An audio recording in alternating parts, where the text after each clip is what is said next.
This podcast is a member of the Voices of Wrestling Podcasting Network. Visit voicesofwrestling.com to hear the rest of our great podcasts, as well as show reviews, columns, opinions, and updates across the world of wrestling.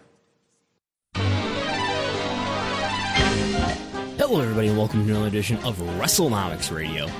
I'm Brandon Thurston, broadcasting on demand from Buffalo, New York. I'm recording on Friday, September 18th, 2020. Today on the program, it was just the other day I was thinking, I don't know what I'm going to talk about, but there always is something to talk about as it turns out. But today, we're going to talk about Bushiroad, the parent company of New Japan Pro Wrestling, putting out its annual financial report on the eve of the beginning of the G1 Climax. Then there's been a shakeup in the executive ranks of NBCUniversal in some news relevant to WWE.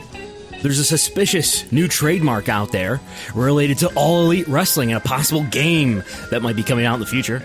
We'll be talking about television viewership from now, perhaps until the end of time. Monday Night Football. Alan Gould of Loop Capital came out with an estimate for WWE stock. I spent the afternoon reflecting on how, I grew up reading a lot of translated Japanese wrestling news, collecting a lot of Japanese wrestling tapes, VHS, that in my teen years. And now here today, only a few years removed from my teen years, I am now delving deep into financial documents, mostly of WWE. But now, today, it came together as I was trying to read translated Japanese financial documents. All that and more.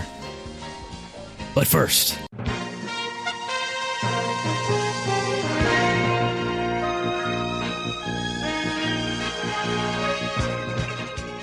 this week, according to a report from Deadline, Chris Mccumber, the president of Entertainment Networks USA Network and Sci-Fi, the man who has had the pleasure of dealing with WWE and Vince McMahon for 19 years. He announced in a memo to employees that he would be leaving the company. Deadline's report says that Mccumber spearheaded negotiations of some of the biggest NBCU cable programming deals, including licensing WWE Raw, WWE SmackDown, and other non-wrestling programs like Harry Potter, Wizarding World, and Modern Family. Deadline says at USA he was the point person who oversaw the network's long and successful partnership with WWE. According to the Synopsis newsletter, Mccumber's memo to employees read, "After nearly 20 years at this tremendous company, this has not been an easy decision. Yet I believe wholeheartedly that NBCUniversal is taking the right steps by creating a new organization built for the future." End quote. Mccumber's exit comes following a major realignment of NBCU's streaming linear TV networks. NBCU is going through a major restructuring. They were looking for a new role for Mccumber, but Mccumber decided it was the right time to move on. Under Mccumber, the USA Network ranked number one among entertainment networks for 14 straight years, largely led by its number one program, by the way, WWE Raw. Under this new restructuring within NBCUniversal, the entertainment business unit, where Mccumber was working, reports to Francis Berwick, the Lifestyle Networks president at NBCU. Berwick has unveiled the new senior leadership team for the entertainment business unit at NBCU. Jeff Bader will head program planning. Val Borland will oversee acquisitions across the entertainment and lifestyle networks and Peacock. Maybe these are some of the new names that WWE will be dealing with in future negotiations.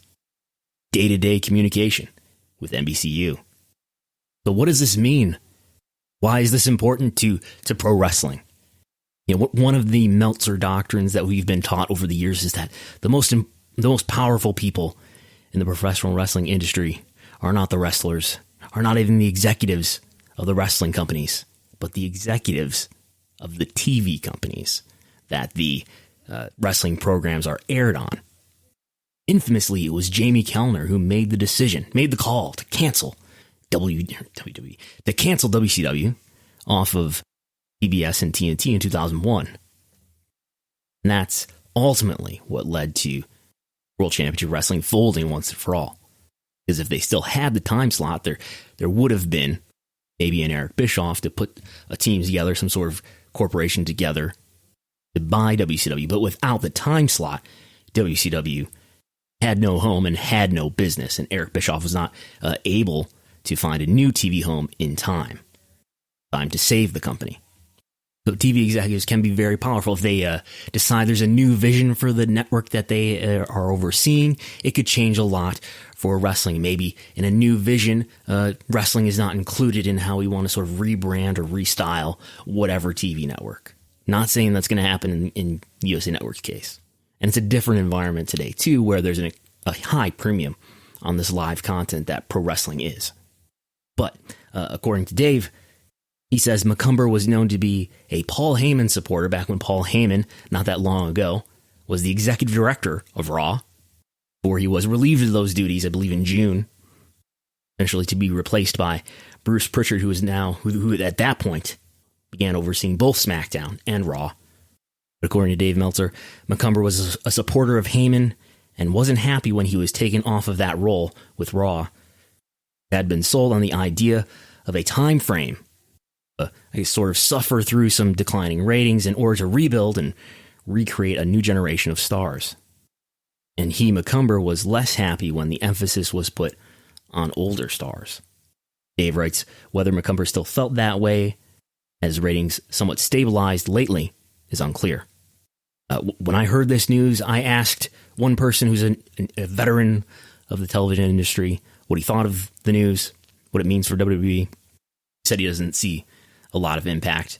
The strategic facts about the NBCU and WWE relationship remain the same even with gone.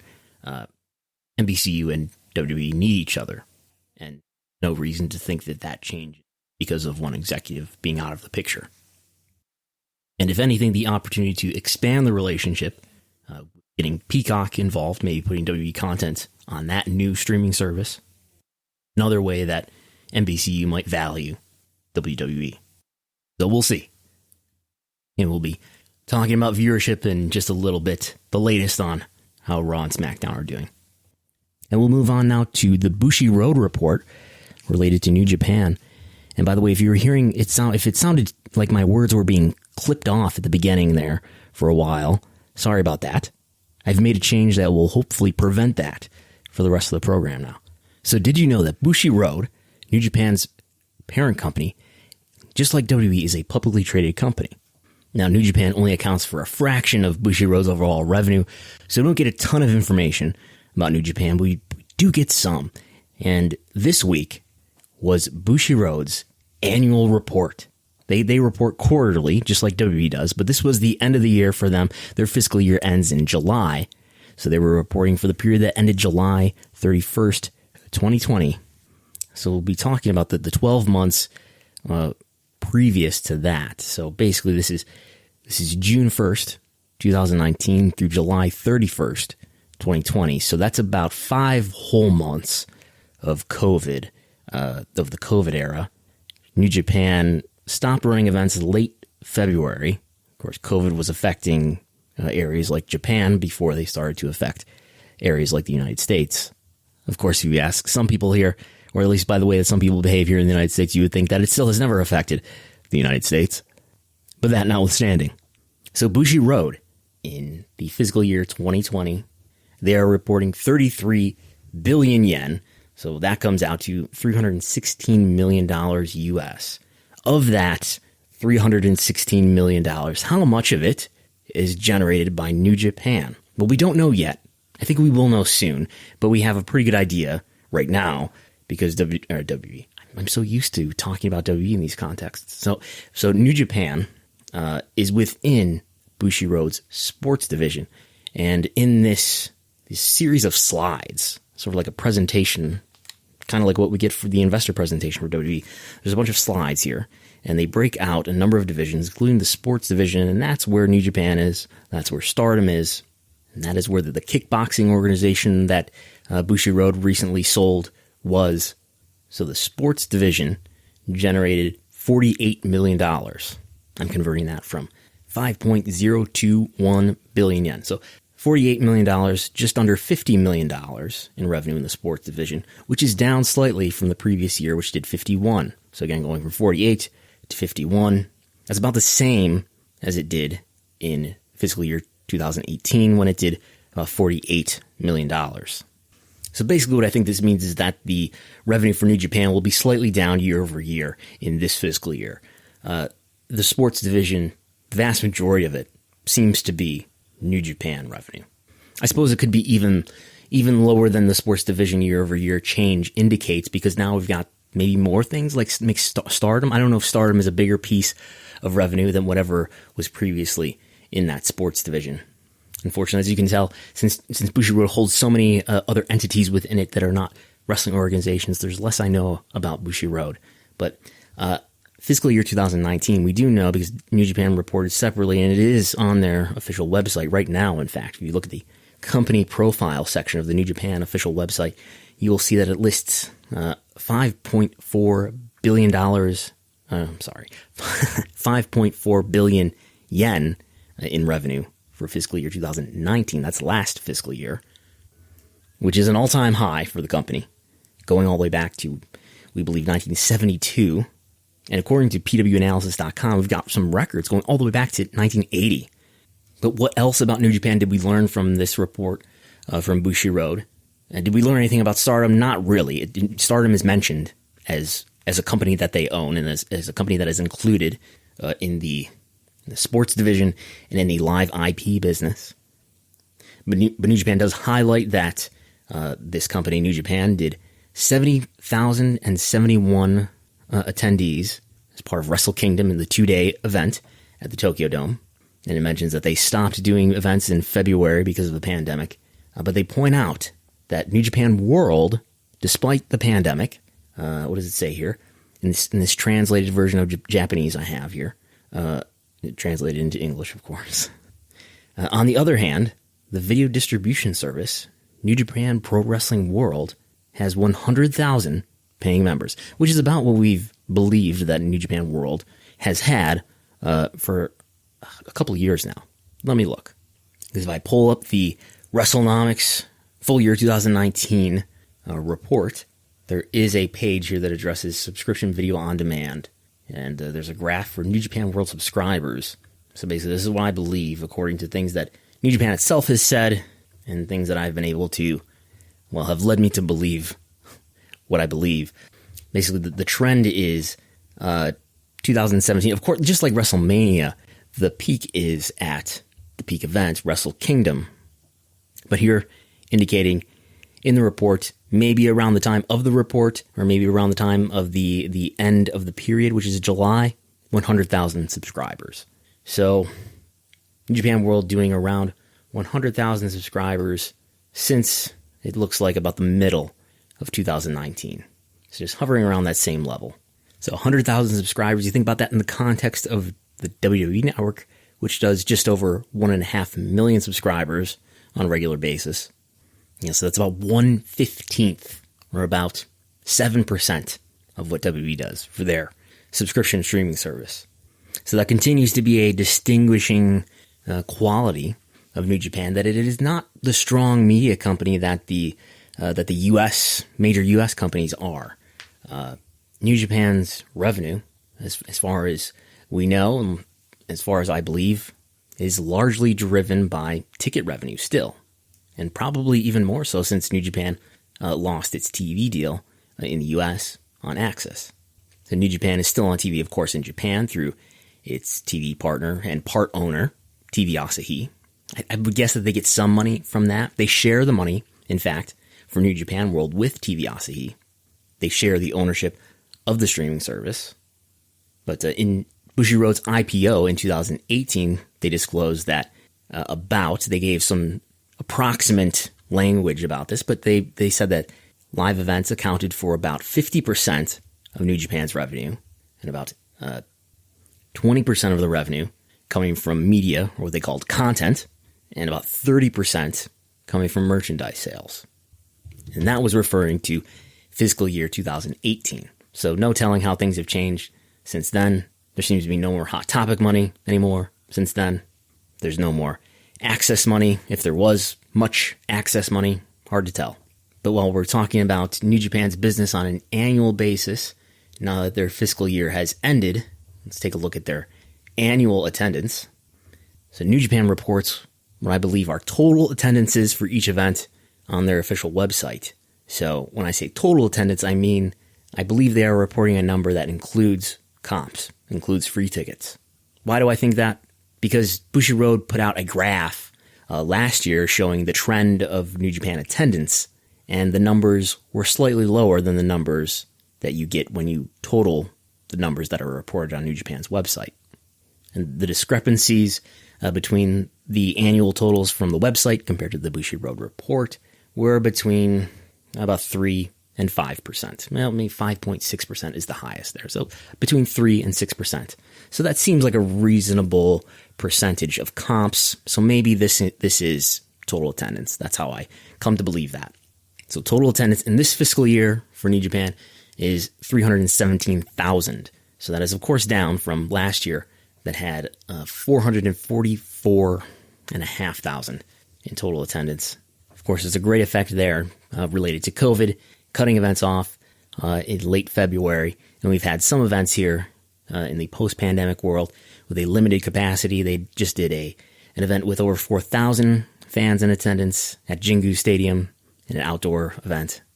But maybe to make a fair comparison, what if we look at everything, let's do January and prior, or maybe we probably even want to do a differential that includes and excludes Wrestle Kingdom, which is going to be greatly skewed by having 2 Tokyo Dome events instead of just 1 in the years prior. So let's take a look. Let's call this our COVID pro forma for New Japan. And what we find is that attendance was up substantially from the period, again, comparing August. Did I say June earlier? God, August. I described earlier the fiscal year being June through July, which would be a 13-month period. August through July. Anyway, so from the period of August through January, so that's it, August, September, October, November, December, January, 6-month period, a 6-month period of non-COVID. Does that make sense? August, September, October, November, December, January, February, March, April, May, June, and the entire month of July. Yeah, so half of this year for New Japan involves the pandemic. So in the non-COVID half of the year for New Japan, they have a total attendance of 270,000, which is up substantially from 218,000 the prior year. What is that in a percent? That is up 24% from the prior year. That's total attendance. Now, they did run a lot more events than usual in this period. They ran 88 events in the year before. And in fact, in all 4 prior years that we've got here, they ran 73 events or 76 events. So a lot more events, but the average attendance was slightly, very slightly up. 3,069 was the average attendance, up from 2,980. But what is that in a percent? That is a 3% increase in average attendance as well. By the way, this increase, even if maybe it's just because you got Wrestle Kingdom twice, you had two Tokyo Domes. But actually, if you exclude the Wrestle Kingdom events across all years, total attendance in this comparison for this fiscal year that has just ended, still up 11%. So a lot of that 24% increase is due to the double Wrestle Kingdom Tokyo Dome situation. But still, if you exclude that, you're still up 11%. Now, this is where the average attendance doesn't look so great, though. You got more events, more attendance, but your average, when you exclude the Wrestle Kingdom skew, the average attendance is down by 7%. So, average attendance, excluding Wrestle Kingdom, 2,300, as opposed to 2,500 the year prior, which is the peak. The trends from fiscal year 2016 gradually increasing each year, both in terms of average attendance and total attendance. So, but even total attendance, excluding the Wrestle Kingdoms, was up quite a bit, 12%, no, 11%, excuse me. So, in other words, it looks like New Japan was on track to have a pretty good year, pandemic notwithstanding. Had COVID not happened. And again, that's this attendance. Well, we talk about how attendance and live events in the case of WWE, in the case of AEW, is not as important as it is to New Japan. In the case of WWE, they're not even profitable on the whole for most events, but they are profitable, yes, when you include WrestleMania. But if you took the WrestleMania piece out, WWE's live event division would probably not be profitable. But for New Japan, that is 50% of their business. They're still living in the old model of wrestling business, where live events is the biggest piece of revenue, as opposed to WWE and AEW, where the biggest piece of revenue is media. So what else? They did mention that they started the New Japan USA business officially in November. And there's a really great article, again, I think I mentioned it earlier, from pwanalysis.com that has some graphs. This was done in 2018, but it has some graphs that show sort of a line graph. It shows a line graph going all the way back to 1980 through 2018. So revenue data going back that far for New Japan, showing that the revenue for New Japan is at its all-time high in this era. So I would expect a revenue number to come out when New Japan updates their company profile page on their website, whenever they do that. And maybe next month, maybe in a month and a half from now, we'll find the secret balance sheet that will let us know how profitable New Japan was in this fiscal year. Previously, we've been able to find balance sheets going back to 2007 that show net income among other financial data for the company. Speaking of profit, I should mention that Bushiroad, while they generated $316 million in revenue, they were also profitable in the fiscal year with a net income of $15 million, or 1.551 billion yen. That revenue is up by 3%, and that net income is down by 14%. So, but still a profitable year for the parent company of New Japan. They seem to be doing okay, and these major financial metrics for Bushiroad were slightly over their projections. So, and did you know that the Wrestling Observer Hall of Fame season is upon us once again? And in commemoration of the addition to the ballot of Kevin Nash. Kevin Nash. Did you know that Kevin Nash is an early pioneer of Wrestlenomics? I can talk about it all day, but I think, sometimes a picture says 1,000 words. That's true. What I basically did here was I constructed a graph. Oh, wow. And, all right. It starts in 1993, you can see with Hogan and what he drew that year, which was after. This is all profits, of course. Profits to the WWF at that time was $20 million. Bret Hart took over, $17 million. Nash, as the Diesel character, well over $100 million. That's without my merchandise. Yeah, huge spike in profits. Huge spike. Right there. Huge spike. Largest grossing champion in the history of the business, including merchandise. Merchandise would be a separate chart. Of course, Austin, a great run. Austin, nearly up there with my run, but nowhere close. And of course, the drastic drop off with Rock there after the Austin era. So that, in a nutshell, that kind of shows where the businesses went. Of course, at this time right here, the NWO spike that I, with me at the helm, would have surpassed all this and the $300 million. So really, you just took your spike from the WWF and moved it. and just moved it over to WCW. Spiked them too. Right. Yeah. Wow. That's a lot of spiking. Imagine with me on spike. Thanks to Garrett Kidney for sharing that pioneering moment in the history of professional wrestling research earlier this week. And then from there were some interesting records that appeared on the U.S. Patent and Trademark Office website. When you do a search, you can search for any trademark owner, and you can do a search for wrestling companies like World Wrestling Entertainment, even New Japan Pro Wrestling, even All Elite Wrestling. And what would you find right now if you searched the USPTO search database for All Elite Wrestling? You would find anyone can do this, by the way. It only seems to work in, it doesn't work in Chrome anyway. I use Microsoft Edge, and it works there. But if you go in there and you go into their search system, you search by owner, and you search for All Elite Wrestling, you see records of all their trademarks, and they're sorted by recency. So you see the newest ones up there first. And what you see is a new trademark for something called All Elite Wrestling Elite General Manager. And it's just a trademark filing record, so it doesn't tell you what their plans are for what exactly they want to use this trademark for. But they do tell you what goods and services might be applied to this trademark. That sounded like a contradiction, didn't it? Well, basically, we don't have details about what this thing is, but it tells you the kind of product that this is going to be. So under the goods and services statement, it says downloadable game software, downloadable computer game software for use on mobile and cellular phones. Does anybody use the word cellular phone anymore? Anyway, downloadable electronic game software for use on handheld computers and mobile gaming devices. Downloadable video game programs and recorded video game software. So what it sure sounds like is some kind of mobile game called All Elite Wrestling, Elite General Manager. There's even another trademark application in there about Elite GM. So there's All Elite Wrestling : Elite General Manager, and another one that is just Elite GM. Sounds like it's just a shorter version of the other one. So this trademark was applied for on September 14th. That was Monday.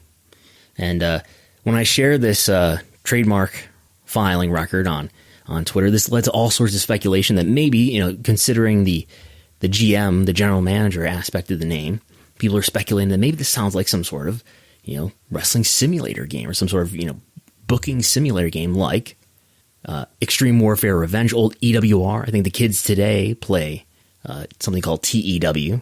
I'm old enough to remember something called TNM7, brought to you by programmer Oliver Kopp.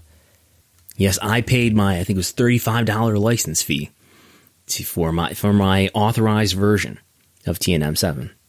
But man, that's, come to think of it, it's how I guess came to know a lot of wrestlers' names, because it had this enormous database of wrestlers. But anyway, it's if you don't know what things like EWR are, or TEW or TNM, it's basically you become a wrestling booker or promoter. You have a promotion, and you put together, you sign wrestlers, and you put together all sorts of cards over time, and you build a promotion. And in the more recent games, you're competing with other promotions, and there's all sorts of fun stuff. So who knows, maybe this is some sort of mobile version of a game like that. Could be. We don't know. So the reactions, at least to my tweet, was people being pretty excited about it. Some discussion about whether or not Tony Khan was, sort of grew up being somebody who played EWR a lot. So who knows? As far as business, it's very important that AEW gets into the licensing business when it comes to games. There is talk that AEW will be doing a console game. There's been quite a bit of talk about that. There's been no news, though, about an actual partner to do the game with. Of course, WWE's partner is 2K Sports and Take-Two Entertainment. WWE does a number of mobile games, so it's definitely an area where there's an opportunity to grow revenue. AEW already doing some product licensing in terms of doing action figures through the Wicked Cool Toys brand with their partner Jazzwares. You can get the AEW action figures at Walmart. You can even insure them. You can get a protection plan if you buy the probably any of them, but I'm looking at the Chris Jericho figure on the Walmart website. You can get a 2-year or a 3-year protection plan for $2 or $3. And then from there, it's time to talk about wrestling TV viewership. So WWE Raw went head-to-head with Monday Night Football once again, as the NFL regular season has begun on time here in the era of COVID. Before we get to that, though, we have WWE SmackDown on Friday, doing its highest viewership since April. 2.2 million viewers. A pretty good number these days. SmackDown doing pretty well lately since the Thunderdome, since the return of the big dog, Roman Reigns. SmackDown has turned around a trend that had viewership going down below 2 million for a while there in July. And to WWE's credit, I think the Thunderdome has helped. I think with SmackDown in particular, the return of Roman Reigns and the interest in this, Roman Reigns appearing finally as a heel in a role that probably a lot of fans were curious about for a number of years here. Of course, it's all happening bizarrely with no live audience. There's screens with fans in them, but they're not really reacting. But anyway, maybe alert. Send the alert out to Roman Reigns Stan Twitter. Maybe Roman Reigns, in this case, is a draw. So the WWE Raw began going head-to-head with the NFL's Monday Night Football again, as it has every year since 1993. So that began again this Monday. Previous patterns suggest that Raw viewership may fall by as much as 20 to 25% throughout the season. I talked about this last week. Against the first night of Monday Night Football, Raw, compared to the previous 4 weeks, sometimes tends to drop by double digits of percent when the season opens. Not this time, though. This time doing okay compared to last year when, against the trailing 4 episodes, the median of those trailing 4 episodes last year, Raw fell by 16%. The year before that, though, only 5%. But this year, Raw fell, compared to the median of its previous 4 weeks, fell by 7%. So not too bad. Although that third hour did go down to just over 1.5 million viewers. Monday Night Football itself, though, doing the lowest total audience. There's 2 games. Average the 2 games together. Doing its lowest total audience in the average of those 2 games on the Showbuzz daily record that goes back, well, in this case, to 2015. Huge help, by the way, by our friend Mr. Detlef, who went through Showbuzz Daily and collected all of the Monday Night Football viewership data for me, which has just been so much fun to put into the spreadsheet and go through, to look at the Monday Night Football trends and to compare those to how Raw did, and to find out, just doing football-nomics I found myself doing this week, to find out that over this time, 2015 to 2019, it's there isn't much question about it. On Monday nights, the Dallas Cowboys are a draw. That notwithstanding, you may be wondering, all television is down, so the people say. Raw is certainly down over the course of many years. Year-over-year comparisons, it gets lower every year. So what is it like? We know that scripted entertainment especially is taking a hard hit, but what about other things? The biggest property in all of television, the NFL. And one of the most marquee games that there is, Monday Night Football, been a big deal for generations. Going back to Howard Cosell. It's a great TV movie, by the way. It might have even aired on USA Network. I'd have to look. But the Howard Cosell biopic, starring John Turturro. But anyway, from 2015 to 2020, how far has the opening night fallen? Because it certainly has fallen. We're not even expecting viewership to grow at this point. Actually, there was a year or two here where things are up on a year-over-year basis. But anyway, from 2015 to 2020, how far has the opening night for Monday Night Football fallen? And how does that fall compare to Raw's fall? Well, total viewership for Monday Night Football from 2015 on the opening night to 2020 on the opening night, down 34%. Down by 1/3. Way back in 2015, doing 14 million viewers. This past Monday, doing 9.2 million viewers. That's the total audience. The key demo, the only thing that matters. The key demo, as you would expect, is a deeper fall. A 42% fall over the same time period. 5.63 back in September 2015 to a 3.27 this past Monday. So again, down 34% total audience, down 42% key demo. And how does that compare to Raw over the same time period? Down 50% total audience, down 56%. Key demo. So, Monday Night Football fallen quite a bit. Raw fallen even more. Raw has lost half of its audience, TV audience. I mean, people are consuming just less than they may be consuming Raw and following Raw in some other manner. But the linear TV audience has fallen in half for Raw between 2015 and 2020. That said, they held up better than expected this past Monday. And actually, Monday Night Football had been on an upward trend through 2018 and 2019. So we'll see if this opening day is a sign of things to come for Monday Night Football. In a other Footballonomics discovery that does have a wrestling tie-in, Monday Night Football games between strong teams, at least in my formulation of strong teams, does correlate. There is a moderate relationship, a 0.39 R squared, which I think is decent predictability for what we're talking about here. Monday Night Football games between strong teams that have a lot of wins, and if those games happen deeper in the season, it tends to drive TV viewership. I'm defining game strength here as combined wins over combined games played between the two teams, times the week number minus the combined losses of the two teams over the combined games of the two teams, times the week number.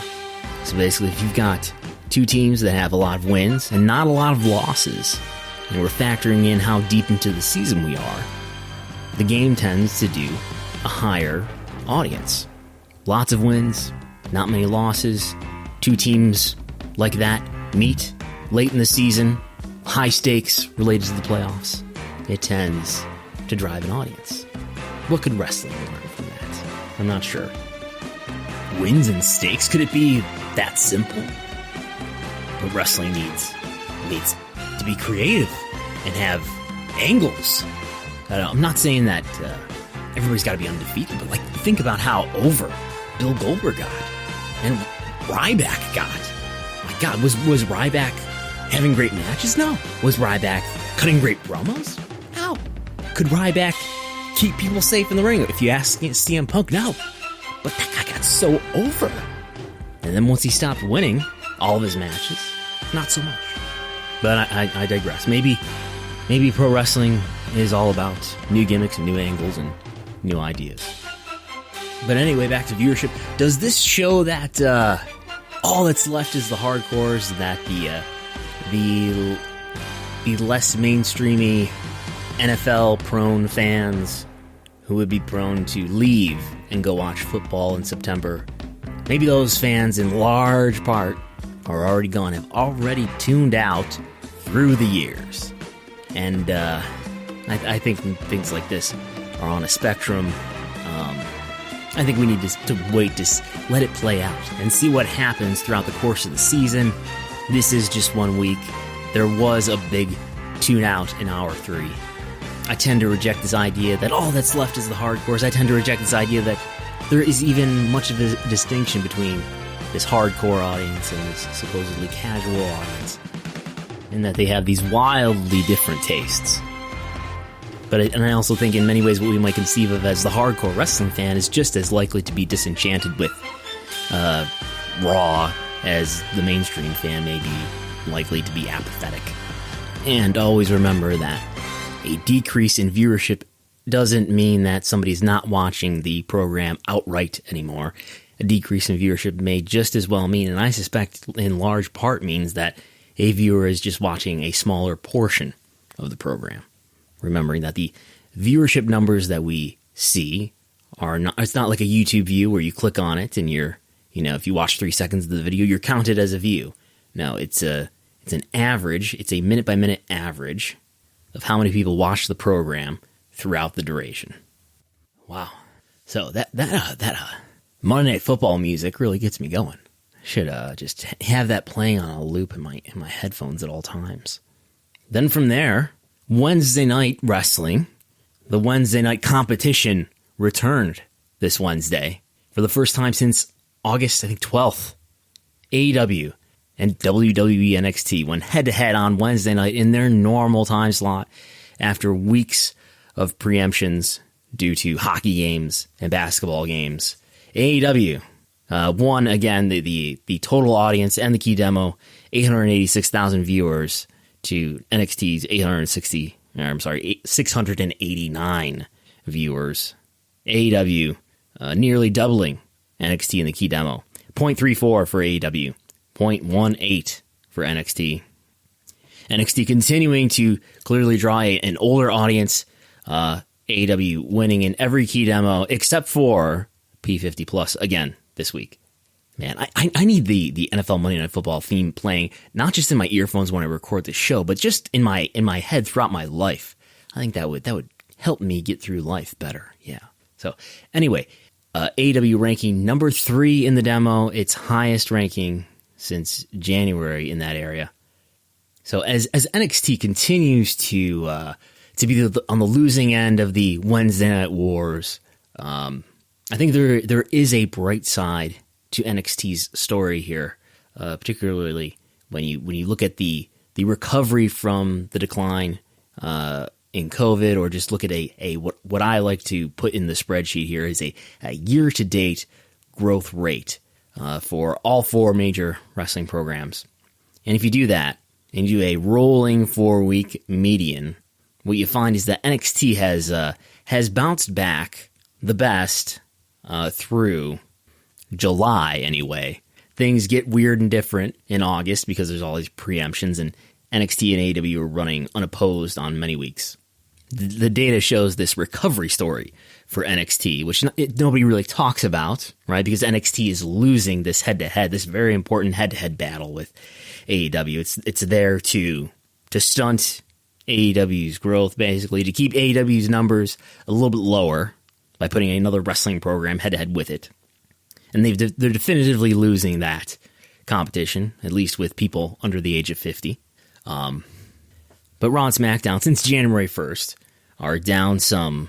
Let's just talk about P2 Plus, talking about total viewership, total audience.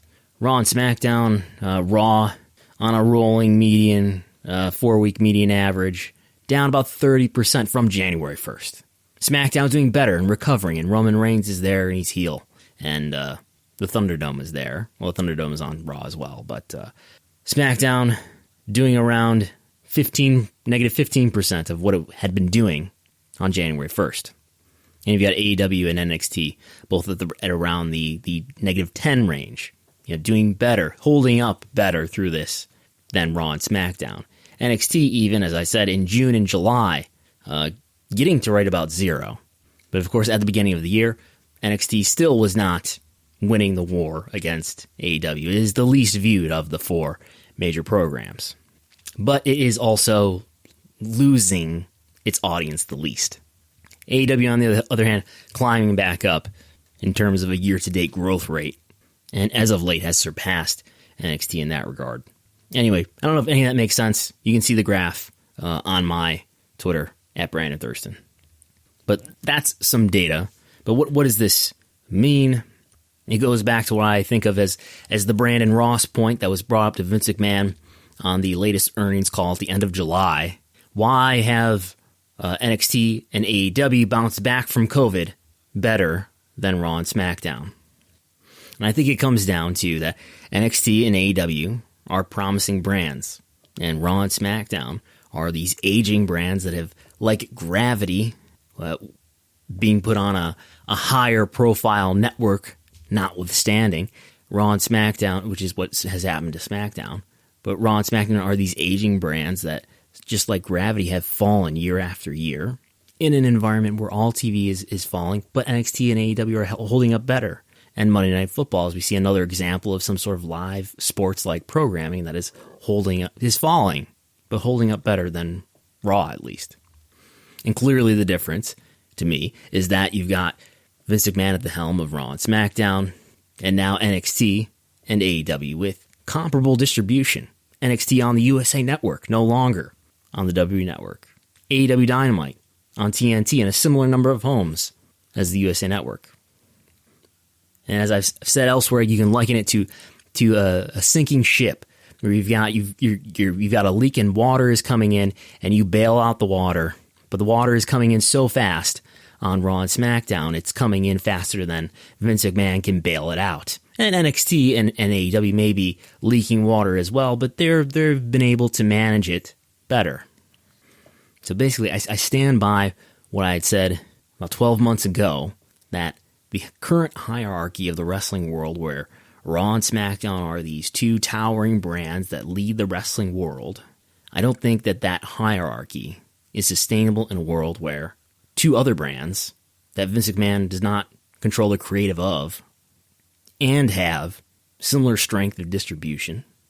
I don't think that hierarchy, that order, is sustainable when NXT and AEW have demonstrably, you can say what you want about the quality of NXT since it's moved to the USA Network, but they have demonstrably shown that they have a better ability to tell compelling stories, as they say, and to create stars, develop stars, and to put on decent TV shows. And this matters in a big way. We're sort of tying the whole program together. We talked at the top about how NBCU executive Chris Mccumber is out, and there'll be new executives that WWE will have to deal with as it relates to Raw and NXT for that matter. But the big question, if you take one thing away from this podcast today, the big question going forward as we head towards the middle of 2023, I have been saying on a couple of occasions, 2022, I was wrong though. The TV negotiations would happen 18 months out of the expiration for, say, WWE's deals. Those expire fall 2024. 18 months out from that, when negotiations would happen in all likelihood, would be the middle of 2023. And at that time, the middle of 2023, when perhaps AEW gets its deal option picked up by Warner Media, extending it to expire to the end of 2024, meaning that AEW would line up its negotiations roughly with WWE's. Perhaps there would be comparisons made between the value of AEW's TV brands and WWE's. So the big question is, how close at that time will AEW Dynamite's viewership be to either of WWE's programs? Just under 3 years from now. And keep in mind, maybe, I think the prevailing theory is that NXT is a 2-year deal. 2 years from October 2019.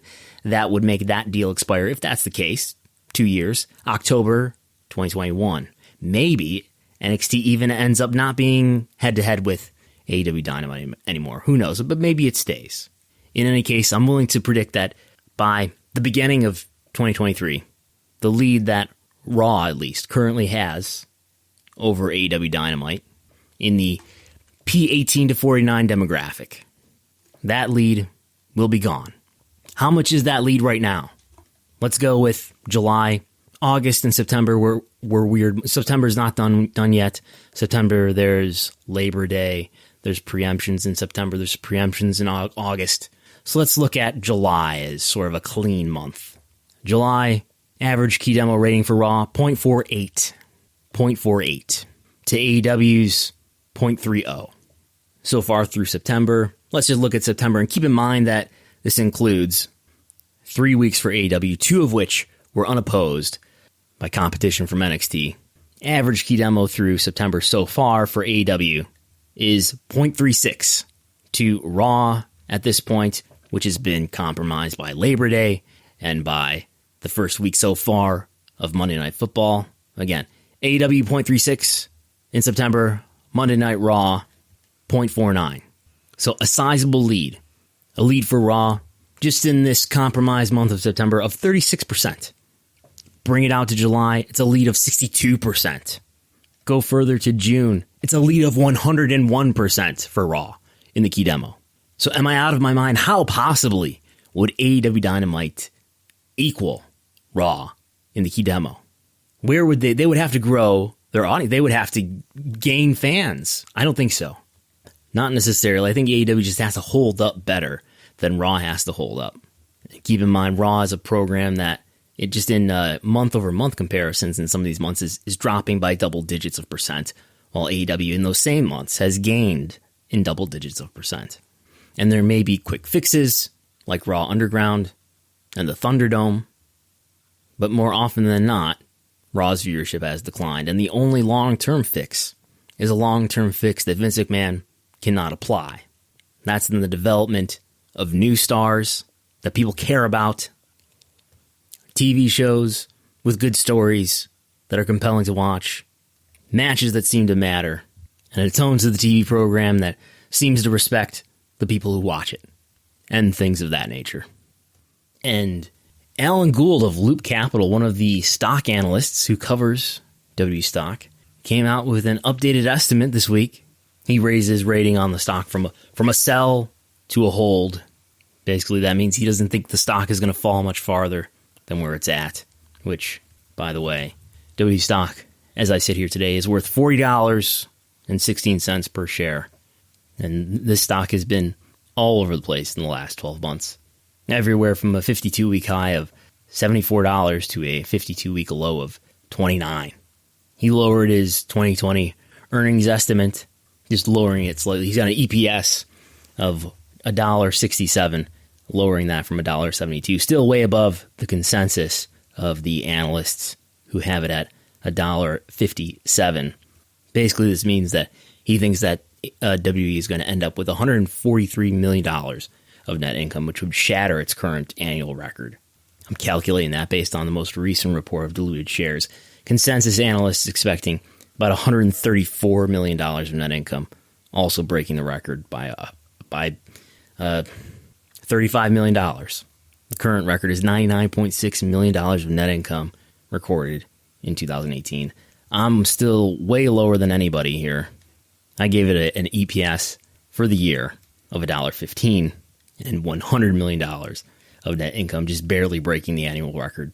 Gould forecasts that WWE's next U.S. TV rights negotiation in 2024, WWE will get a 40% increase, which would put its current deal, which is $470 million, up to $658 million for Raw and SmackDown combined. That would be one U.S. TV deal. What the average annual value of 1 year of U.S. TV revenue would be equal to WWE's entire revenue in the year 2015. Every aspect of business, every TV deal, WWE Network, every ticket sale, every piece of merchandise sold, all the money they get from licensing, all of it, 2015, would be equal to just the U.S., just Raw and SmackDown in the U.S., if he's correct. 40% increase. Just to give you an idea of how much WTV rights fees have exploded, and how much at least one analyst expects them to continue to grow, which seems realistic to me. Even in this scenario that I predict, where AEW and WWE may end up getting a pretty comparable amount of money per hour of content that they produce in a future round of negotiations. And I think that's important to understand when you're going to analyze WWE stock. Why? Because there's a competitor in the wrestling space that is, I think, going to end up competing with WWE for its most valuable piece of revenue in the long term. It's not going to happen next year, obviously, because that's just the nature of the contracts. But by 2024, yes. And up to this point, WWE's been a publicly traded company since 1999. It has not required that much special wrestling knowledge or understanding about what's happening in the wrestling industry or the wrestling culture to analyze this company.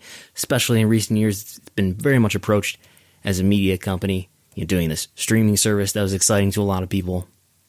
And it didn't require a lot of wrestling knowledge. And it's important to know that wrestling is a star-driven business. But in this period, the vast majority of it in which WWE has been a publicly traded company, stars haven't mattered that much in terms of the volatility of the company. And for the vast majority of the time that WWE's been a publicly traded company, they haven't faced any really serious competition. There's been TNA, Impact Wrestling. There's been some Ring of Honor. There's been a little bit of New Japan. They like to say that their competition is everything in entertainment and sports. They've enjoyed this great period of peace, this great period of Pax McMahona, where they've had no real serious competition. And that period came to an end last year. And I'm not sure all of the stock analysts, maybe some of them do, but I'm not sure all the stock analysts nor WCEO have a great understanding of what's cool and what's not in the wrestling industry. Anyway, this all sounds like a great pitch about why Linsdell Train and BlackRock Capital should hire me as a consultant to advise them about WWE stock. Or they could just listen to this podcast. Thousands and thousands of dollars in value here on Wrestlenomics Radio. You get it for free. And by the way, if you wish to support, you can go to patreon.com/Wrestlenomics and sign up and contribute $5 a month. And everything remains free. And I'll appreciate your support. And your funds will be used to invest in research fees, better hardware, and better software. So that's about all I have for this week. You can go to Wrestlenomics.com and see the wrestling business stock ticker that rolls across the top of Wrestlenomics.com. You can also read there Donald and Vince, Vince and Donald, the story of two billionaires. There are many remarkable similarities and why one may be slightly less callous than the other. And I will say this too. A few months ago, I did a tweet thread about a basically false, at least misleading statement that Stephanie McMahon said about the profitability of the WWE Network. And someone said to me that, it was basically a fact check Twitter thread. And someone said to me that, covering the McMahons should have prepared us for covering Donald. And I think the similarity is largely that the McMahons and Donald come from worlds where they're used to being able to say things, essentially make a sales pitch, and not have to really worry about anyone digging into whether or not what they're saying is true. And I think Donald is still operating like he's doing business, selling something. He's not used to being a politician whose words will be held to any careful scrutiny. Truth isn't his or the McMahon's highest concern, let's say. And keeping even their lies consistent with one another isn't their concern either. Their concern is impressing the other person in this conversation, giving them the sales pitch and getting them to buy, getting through the conversation, letting them know that, everything is great. Happy talk. So, until next time, you can go to Wrestlenomics.com. You can follow Wrestlenomics at Wrestlenomics. You can follow me at Brandon Thurston. I'm Brandon Thurston. I'll talk to you next time.